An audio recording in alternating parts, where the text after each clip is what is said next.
The thrilling Group C of this season's Yorkshire Bank 40 got even more exciting after Glamorgan increased their chances of earning a semi-final place by defeating current leaders Somerset in an extraordinary match by 1 wicket in the last over of a dramatic contest at the SWALEC Stadium in Cardiff.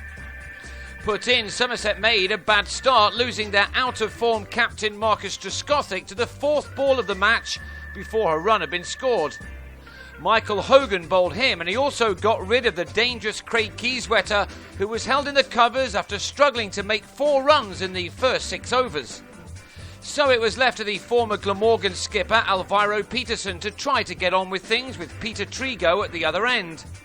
They took the total to 50, but then lost Peterson in the 14th over as he was bowled through the gate by Simon Jones for 10.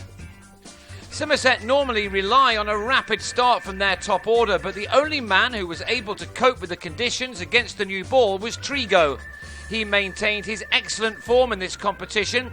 He's currently the leading run getter this year by scoring 42 of the first 64 runs on the board. But he then gave it away, driving Dean Koska out to Hogan at long off to put the home side well on top. Somerset, though, have not earned their reputation as one of the best one-day sides around for no reason, and the loss of 4 wickets gave Joss Butler the chance to shine. Having mostly pushed for 1s and 2s for 15 overs, he and Nick Compton really started to press on from the 33rd over when the boundaries began to come thick and fast as the rather sluggish run rate started to climb impressively. Butler had kept his own innings ticking over until he went into overdrive as only he can. Hogan's first 5 overs had included 3 maidens and he'd taken 2 for 7 from them, only to be brought back on to be treated with disdain by Butler.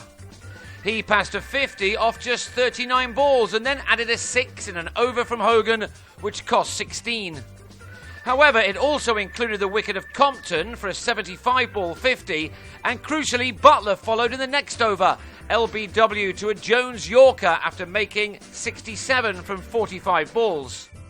He departed with his side on 188 for 6 with 4 overs to go, and Adam Dibble and Craig Mishada then took the total beyond 200. Both were out before the end as Hogan ended with figures of 4 for 34, which helped reduce Somerset to a below par 222 for 8 from their allotted 40 overs. So they now needed to start well with the ball, and Steve Kirby did just that by trapping Gareth Rees in front with his 3rd delivery. The pitch was clearly a good one to bowl on, with the seamer getting plenty of assistance if he put the ball in the right area. Yet, in spite of that, Chris Cook and Mark Wallace appeared to be soon hitting their side into an unassailable position. The two of them found the boundary just when it was needed to immediately put their side well ahead of the required rate in a game they really needed to win, knowing that if they did so, they would also be putting a serious dent into their opponent's semi-final aspirations. Not everything was being struck off the meat of the bats, but when Wallace did connect well, he sent the ball flying into the distance, as these strokes off Dibble and James Overton will testify. Wallace, who passed a 50 off only 33 balls, was taking his side home. Cook was not always as effective, but he stuck it out, and in doing so, the 100 was brought up in the 15th over, meaning that Glamorgan had now bags of time to saunter towards their target. Indeed, these two posted a superb partnership of 119 in only 17 overs, but then Wallace, on a brilliant 57-ball 70, edged Mishada behind. Just past the halfway stage, and with a total on 130, Cook was also out, Kirby with a beauty which crashed into his stumps.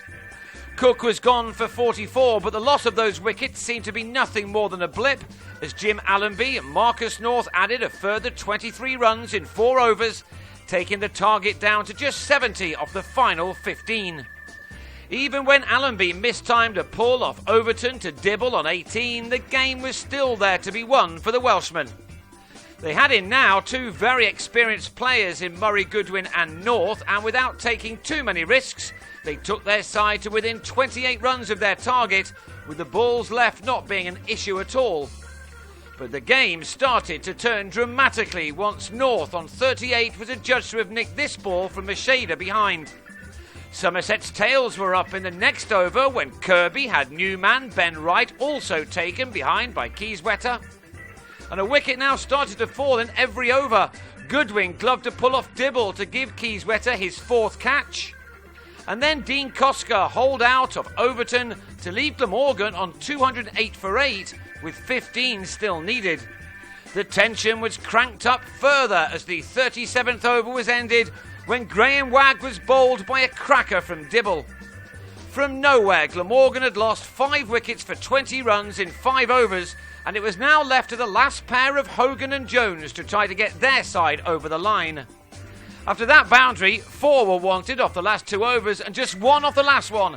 And to the 3rd ball, Jones drove Macheda over cover to supply the winning hit and to start the celebrations, the release of pressure being felt by everyone.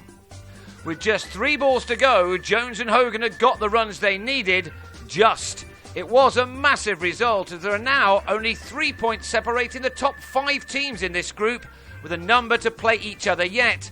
Somerset are still 2 points clear, but all the sides beneath them have games in hand, with Glamorgan, who are now up to 2nd, Gloucestershire and Leicestershire all having 2 more games to play than the leaders.